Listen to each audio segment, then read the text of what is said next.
Hello बच्चों, let's read the question. कह रहे थे correct order of atomic radii in group 13 elements. इस ग्रुप 13 एलिमेंट्स में बच्चों एटॉमिक रेडियाई का करेक्ट ऑर्डर क्या होगा। एटॉमिक रेडियाई क्या होता है बच्चों? न्यूक्लियस से लेकर के आउटर मोस्ट इलेक्ट्रॉन तक का जो डिस्टेंस होता है वो क्या होगा बच्चों? आपका एटॉमिक रेडियाई होगा बच्चों।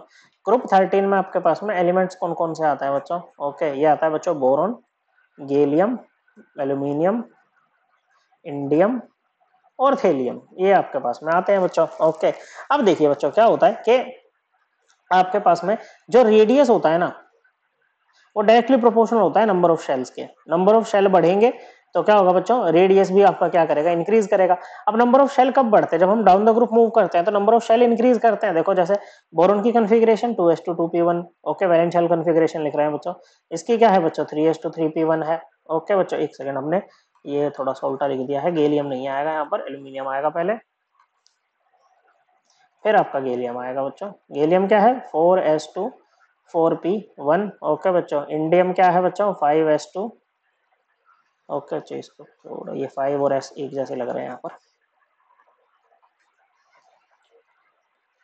5p1 और ये क्या हो जाएगा बच्चों? हमारा 6x2 6p1 ये हो जाएगा बच्चों।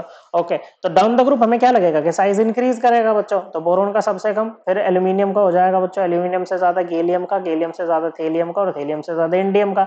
ये हमारा ऑर्डर आना चाहिए बच्चों। ओके, और इसके हिसाब से हमारा ऑप्शन नंबर 2 आंसर हो जाएगा, लेकिन ये गलत है बच्चों। ओके, ग्रुप 13 में जो साइज का ऑर्डर है ना वो बहुत ही ज्यादा इंपॉर्टेंट है। ओके बच्चों, देखो यहां तक ठीक है कि बोरोन से ज्यादा होगा किसका? एल्यूमिनियम का। ओके बच्चों, क्या होगा बच्चों? बोरोन से ज्यादा होगा एल्यूमिनियम का। ओके बच्चों, लेकिन बच्चों अगर हम गैलियम में और एल्यूमिनियम में बात करें ना बच्चों, तो हमें लग रहा है कि भाई गैलियम का ज्यादा होगा, लेकिन ऐसा होता नहीं है बच्चों। एल्यूमिनियम का ज्यादा होता है गैलियम से। किसका बच्चों? एल्यूमिनियम का ज्यादा होता है गैलियम से। ओके, अब अगर आपसे मैं पूछूं कि भाई अगर एनर्जी का ऑर्डर बताओ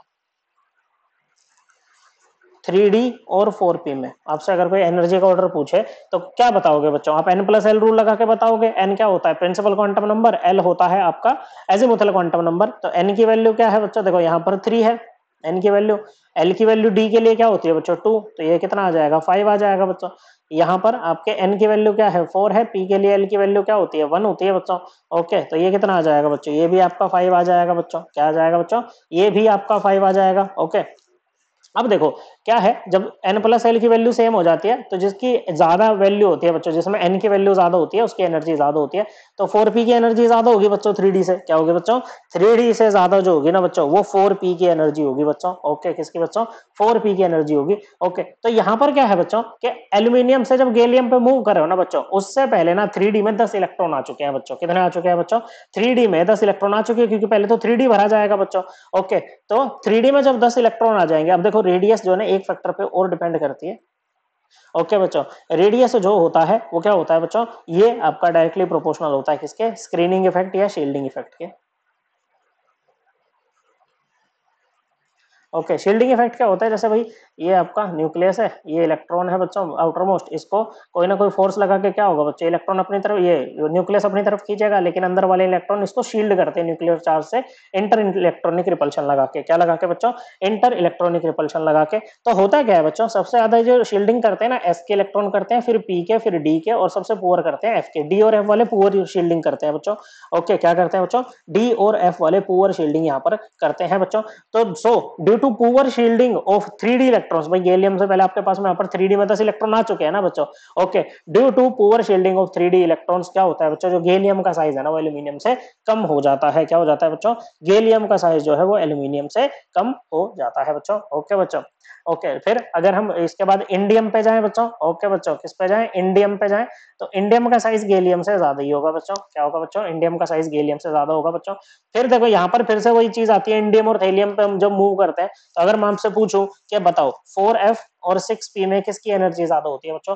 तो 4f और 6p में 6p की एनर्जी ज्यादा होती है, क्योंकि यहाँ पर ये देखो n+l कितना आएगा? f के लिए l की वैल्यू होती है 3। ओके बच्चों, 4+3 7, ये 6+1 7, तो हायर n की वैल्यू की हायर एनर्जी हो जाएगी बच्चों। ओके, तो पहले 4f में इलेक्ट्रॉन्स आएंगे बच्चों, तो थेलियम से पहले 4f में 14 इलेक्ट्रॉन्स आ चुके हैं, और f भी क्या लगाता है बच्चों? पुअर शील्डिंग लगाता है बच्चों। ओके, और ये जो poor due to poor shielding of f electrons, thallium का साइज जितना होना चाहिए था ना, जितना हम एक्सपेक्ट करेंगे उससे बहुत कम होता है बच्चों। और ये जो कॉन्ट्रैक्शन यहाँ पर होती है ना बच्चों, इसको बोलते हैं लेंथेनाइड कॉन्ट्रैक्शन। क्या बोलते हैं बच्चों? इसको बोलते हैं लेंथेनॉइड कॉन्ट्रैक्शन। ओके, तो इसमें भी क्या होता है कि इंडियम और थेलियम का साइज, देखो थेलियम का फिर भी थोड़ा बड़ा ही होता है इंडियम से, लेकिन ज्यादा डिफरेंस नहीं होता, ऑलमोस्ट इक्वल से ही रहता है, लेकिन फिर भी अपन लिख सकते हैं कि थेलियम का बड़ा है बच्चों।